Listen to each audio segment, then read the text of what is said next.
They say the land itself breathes fire here. The sun scorches everything it touches, and only the toughest creatures survive. Among these volcanic islands of Indonesia hides a predator so ancient it looks like it crawled straight out of prehistory. The Komodo dragon, nature's living dinosaur. 3 meters long, 90 kilograms of raw muscle, patience, and power. When it moves, even the wind seems to hesitate. When it strikes, nothing escapes. In this brutal landscape, farmers wake every morning with one thought: did the dragons come last night?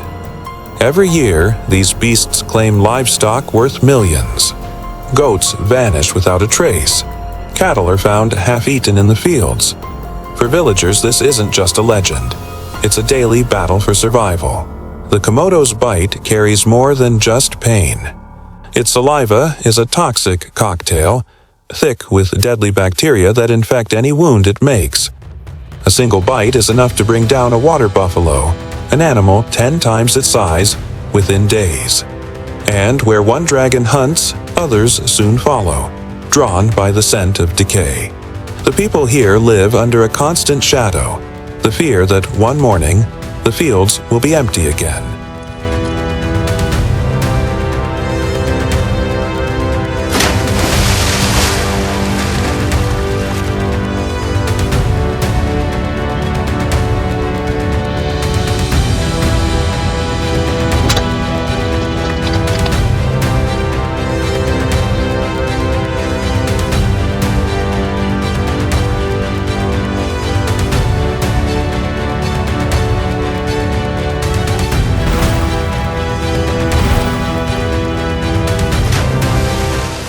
For years, Indonesia struggled to find a balance. How do you protect your national treasure when it's also a national threat? The answer was a bold but carefully measured solution: controlled hunting. This isn't for sport, it's not for trophies, it's for survival, both human and dragon. Each year, the Ministry of Environment and Forestry authorizes only a small number of licenses, usually between 60 and 120, depending on the island's latest ecological data. Every hunter must pass a rigorous screening process, including background checks, marksmanship tests, and psychological evaluations. Because this isn't an adventure, it's a profound responsibility. Those chosen are not thrill seekers. They are guardians. Teams of 4 or 5 move as one, carrying high-powered rifles, tracking equipment, and tranquilizer backups for emergencies.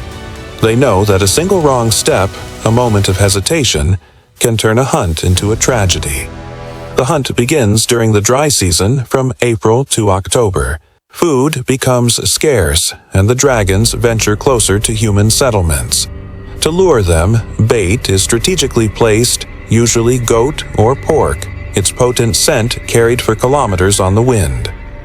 The Komodo's forked tongue flicks, tasting the air, and within moments, the silence breaks.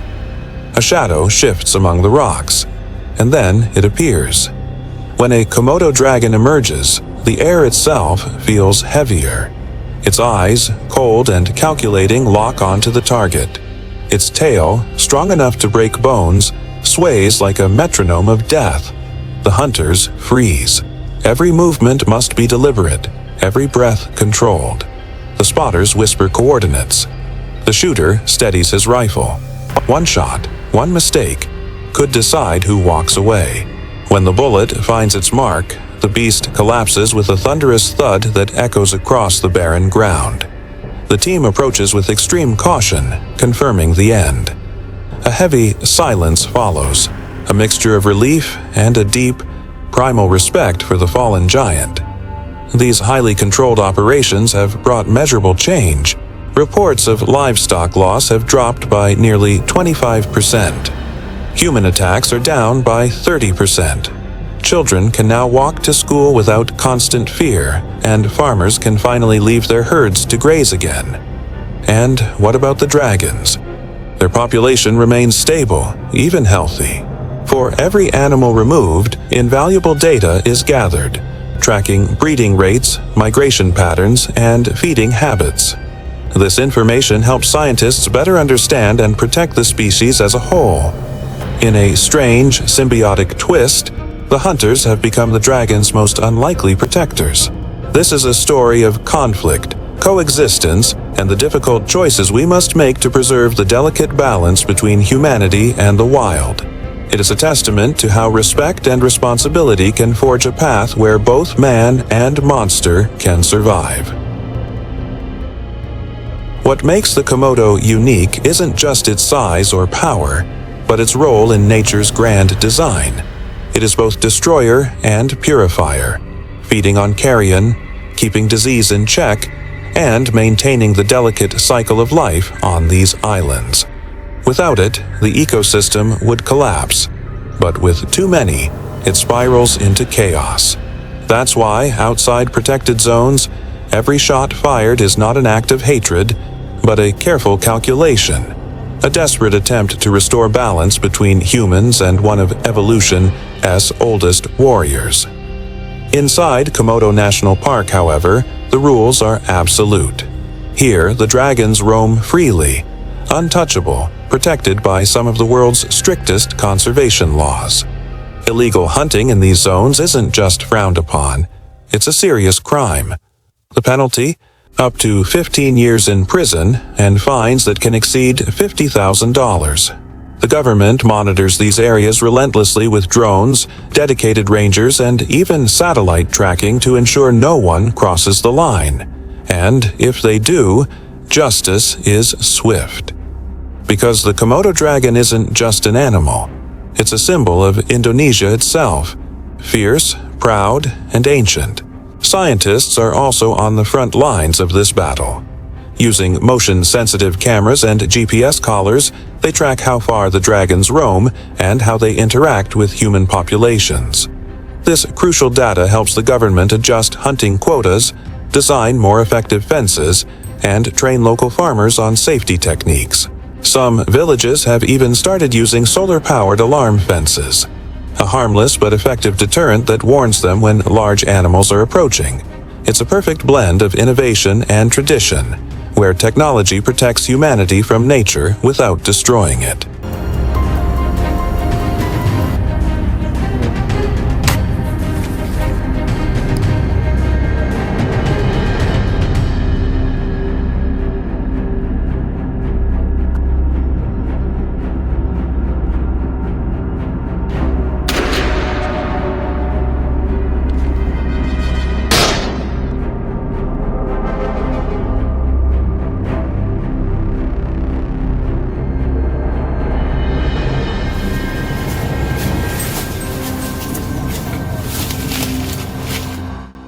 Ask any villager here, and you'll hear stories where fear and respect are deeply intertwined. The old men speak of the dragons as guardians of the island. They say the spirits of their ancestors live on through these magnificent creatures, reminding humans that nature must never be taken for granted. The younger generations often see them differently, as a challenge to overcome, a true test of their courage and skill. And so, in every village, the line between myth and reality blurs, creating a world where danger and reverence coexist in a fragile dance. The world watches Indonesia closely. Many conservationists see its approach as a model for future wildlife management, combining strict protection with localized, community-led control. The goal isn't extermination, but harmony. As climate change pushes animals closer to human territories across the globe, the lessons learned from Komodo may very well shape how we handle these conflicts everywhere else, because what's happening here today could be happening in your backyard tomorrow. When the hunt ends and the sun sets behind the volcanic ridges, the land falls silent once more. The hunters pack up their gear, tired, dusty, and lost in thought. There are no celebrations. Instead, they reflect.